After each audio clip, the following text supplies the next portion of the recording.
This video is about how to do compressive strength of concrete.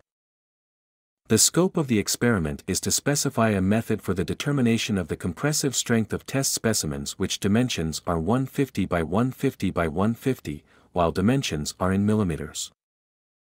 The principle of the experiment is that test specimens should be loaded to failure in a compression testing. The maximum load sustained by the specimen is recorded and the compressive strength of the concrete is calculated. In this experiment, the apparatuses used are compression testing machine and brush for cleaning surface of the plates.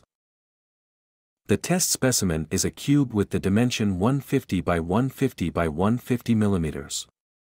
For the determination of mass and density of the specimen, refer to standards EN 12390-7, 2000 testing hardened concrete, part 7, while density of hardened concrete, also included in this manual. Also note that damaged specimens or specimens which are badly honeycombed should not be tested. The procedure of the experiment is that first of all wipe the excess moisture from the surface of the specimen before placing in the testing machine.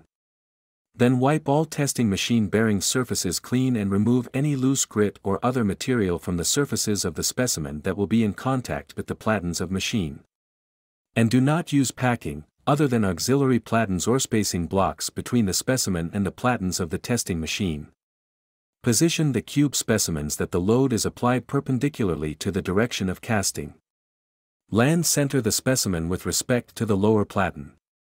Close the door of the machine to avoid injury and remain closed while the loading is going on.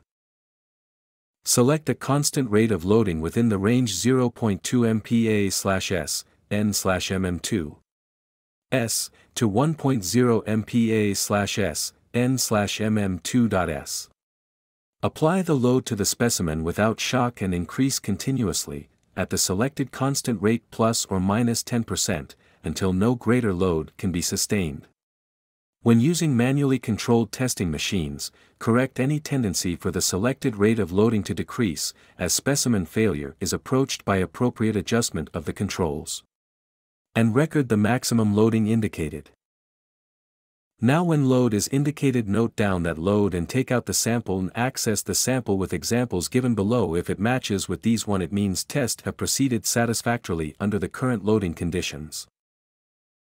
For unsatisfactory failure of specimens are shown for the cubes. If failure is unsatisfactory, this shall be recorded with reference to the pattern letter according to figure above, closest to that observed. Note, unsatisfactory failures can be caused by insufficient attentiato testing procedures, especially positioning of the specimen, or a fault with the testing machine. Expression of results. The compressive strength is given by the equation Fc equals F/AC, where Fc is the compressive strength, in megapascals, newtons per square millimeter. F is the maximum load at failure, in newtons. AC is the cross-sectional area of the specimen on which the compressive force acts, calculated from the designated size of the specimen. The compressive strength shall be expressed to the nearest 0.5 MPa, n/mm2. Thanks for watching. Subscribe the channel for more updates.